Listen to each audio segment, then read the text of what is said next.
Bonjour à toutes et à tous. Aujourd'hui, sur la suite un petit peu de nos vidéos sur les structures de données et les algorithmes, on va parler des arrêts, en fait, qu'on traduit simplement en français comme tableau. Alors, qu'est-ce que c'est en fait un tableau ou un arrêt? Je vais souvent utiliser un des deux termes, hein. C'est des espaces de mémoire qui sont contigus, qui contiennent une collection d'informations du même type. Alors, par exemple, là, on peut le représenter visuellement, en tout cas, comme ça, comme un tableau, comme vous le connaissez dans la vie de tous les jours, j'ai envie de dire. Ici, là, on va le représenter souvent avec ces petites images d'animaux. Donc, on a effectivement un type de données à l'intérieur, c'est des images d'animaux. Et ces images, on va pouvoir y accéder, en fait, aux informations que contient le tableau grâce à des index. Ces index, ils commencent en fait tout simplement à partir de zéro. Alors je sais que ça peut en troubler certains, mais il faut imaginer potentiellement que c'est un peu comme un immeuble. Quand on rentre dans un immeuble, on rentre au rez-de-chaussée. C'est le niveau zéro, la plupart du temps normalement. Après, voilà, si vous habitez à Chongqing en Chine, ça peut être un petit peu différent. Mais globalement, quand on rentre dans un immeuble, on est souvent au niveau zéro au rez-de-chaussée et ensuite on prend l'escalier, l'ascenseur ou autre pour monter ou descendre aussi potentiellement. Là, on ne descend pas pour le coup. Euh, Quand je vous parle d'espace de mémoire contigu, ça peut aussi un petit peu vous troubler, vous ne savez peut-être pas ce que c'est. Il faut imaginer votre ordinateur un peu comme ce meuble, où on a plein de tiroirs, et chacun des tiroirs, en fait, c'est un bloc de mémoire qui est disponible, qu'on va pouvoir utiliser. On va pouvoir, en fait, enregistrer des informations dedans, des informations de différents types. Nous, on parle d'integer, de float, de char, de double, de long, enfin, plein de choses comme ça, potentiellement. Et du coup, forcément, en fonction de ce type, il faut imaginer, hein, si on garde cette image un petit peu de ce meuble, que le tiroir est plus ou moins long. Pourquoi? Parce que les différents types n'ont pas la même taille en termes d'octets, en termes de bytes en anglais on parle. Euh, et du coup, en fait, je pourrais simplement dire, je vais déclarer une variable et l'ordinateur, il va réserver ce tiroir-là, variable 1, imaginons, pour garder l'information que je souhaite. Si je déclare une autre variable, du coup, il va utiliser de lui-même un autre tiroir. Le choix du tiroir, ici, vous avez vu, on a beaucoup descendu d'un coup, c'est pas moi qui le gère, c'est l'ordinateur qui doit gérer ce genre de choses. Mais du coup, effectivement, imaginez que vous avez à traiter beaucoup d'informations du même type. Est-ce que vous allez vraiment les mettre à chaque fois dans une variable différente? Alors sur un petit dataset, si vous avez que trois données, effectivement, vous pouvez vous dire, bon, je peux les garder dans trois variables différentes. Mais maintenant, qu'est-ce qui se passe si vous en avez 100, si vous en avez 1000, si vous en avez 1 million? Ça paraît beaucoup. Créer 1 million de variables juste pour après les traiter, et malgré ça, en plus, ça va être compliqué. Parce que ce qui est très simple dans un tableau, c'est l'accès à l'information. Là, en lui précisant du coup tableau et entre crochets 2, alors, ça va dépendre bien entendu du langage de programmation que vous utilisez, hein, mais directement, je vais accéder à l'information et l'image du serpent. Oui, celle du serpent, effectivement, parce qu'il ne faut pas oublier qu'on commence à zéro. Donc même si c'est le troisième élément de mon tableau, en fait, en réalité, je mets 2 parce que c'est l'index 2. Encore une fois, il faut se renseigner en fonction de votre langage de programmation, comment ça fonctionne, comment vous pouvez accéder à ces informations. Mais n'oublions pas que l'objectif de ces vidéos, c'est que ça soit pas concentré sur un langage de programmation, mais plus sur un concept. Donc c'est très facile d'accès et du coup c'est beaucoup plus utilisable que simplement avoir 4, 5, 1000 variables parce que là c'est quasiment inutilisable en soi. Et c'est pour ça qu'on parle d'espaces de mémoire contigus parce qu'en fait ces espaces de mémoire ils vont vraiment être les uns à côté des autres dans l'ordinateur pour justement pouvoir y accéder rapidement et facilement. Donc c'est comme si un peu on reprend l'image de notre meuble, on disait à l'ordinateur, je vais réserver 4, 5 ou X tiroirs pour garder des informations différentes, mais toujours du même type, mais dont j'aurais besoin l'accès assez rapidement. Maintenant, on pourrait se poser une question, c'est comment je fais pour ajouter ou insérer une information. Si je voulais ajouter une information ici, donc à l'index 4, hein, ou alors même si je voulais insérer une information entre le chien et le serpent, là par exemple, comment je fais? Et bien en fait, vous pouvez pas. Et oui, parce qu'en fait, quand vous allez vouloir déclarer votre tableau, vous allez lui préciser justement que vous allez vouloir avoir X informations. Par exemple, la 10, hein, du coup, je vais pouvoir réserver autant de blocs de mémoire, autant de tiroirs dans notre image de meuble.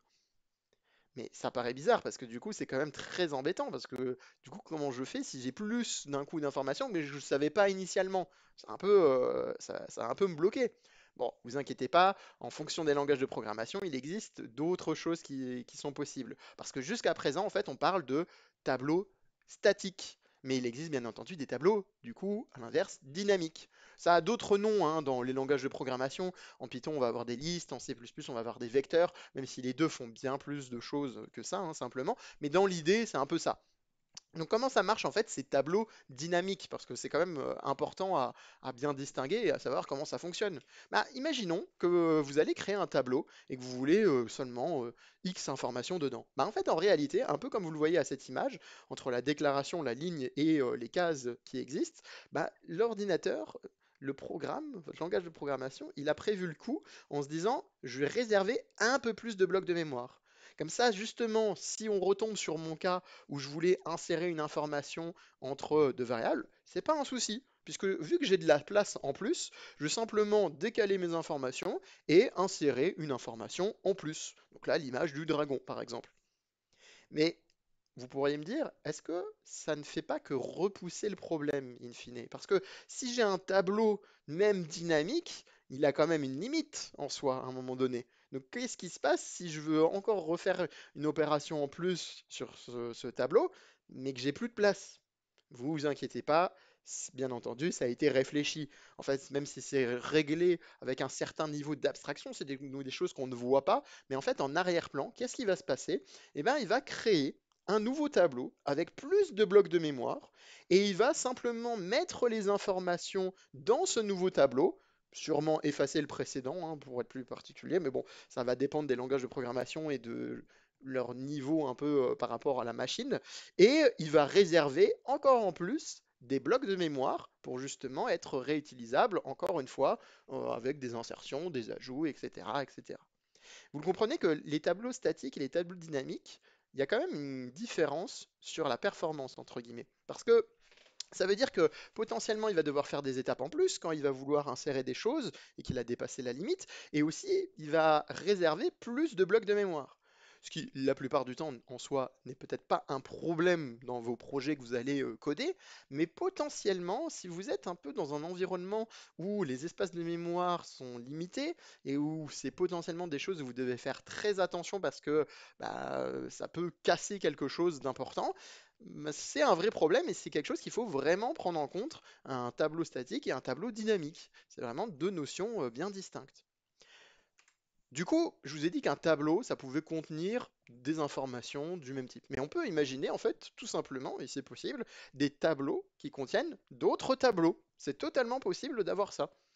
Bien entendu, il n'y a pas de limite. En soi, on peut avoir un tableau de tableau de tableau, donc à trois niveaux, entre guillemets. Donc on aurait plusieurs fois un des crochets successifs. Pour vous donner un peu une idée de à quoi ça pourrait servir, il y a plein d'utilités, mais imaginez que vous devez représenter l'axe X et Y, mais aussi la profondeur. Bah, du coup, un tableau de tableau de tableau, c'est peut-être intéressant en fonction du cas que vous avez pour gérer une genre de matrice et pour gérer des coordonnées, des choses comme ça. Ça peut être sympa. Mais il n'y a pas de limite, bien entendu, hein, vous pouvez faire à beaucoup plus de niveaux que ça. C'est en fonction du cas et que vous essayez de résoudre ou de la chose que vous essayez de créer avec votre code, hein, bien entendu. On a aussi les strings. On parle souvent des strings dès qu'on apprend un peu un langage de programmation. C'est souvent d'ailleurs par ça qu'on commence. Donc les strings, c'est des chaînes de caractères. Mais en fait, en soi, derrière, c'est un peu un tableau de lettres en soi.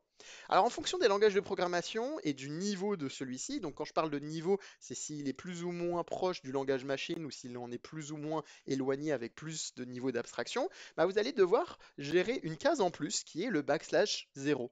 Par exemple, en C, c'est quelque chose de très important potentiellement, alors qu'en Python, bah, la plupart du temps, il le fait pour vous sans même que vous ayez à y réfléchir. Donc vous avez une case à chaque fois en plus pour gérer ça. Ce qui peut être important quand vous déclarez le tableau, quand vous voulez gérer les espaces de mémoire, quand vous voulez manipuler les chaînes de caractères et autres. Mais là aussi, il faudra bien vous renseigner en fonction de votre langage de programmation.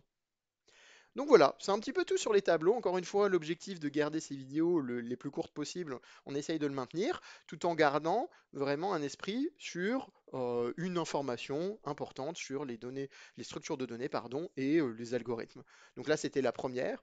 Si ça vous a plu, n'hésitez pas à mettre un petit like, à suivre la chaîne pour voir d'autres choses, parce qu'on va évoluer au fur et à mesure sur des sujets plus complexes. Je vous remercie beaucoup d'avoir suivi cette vidéo, et je vous dis à bientôt.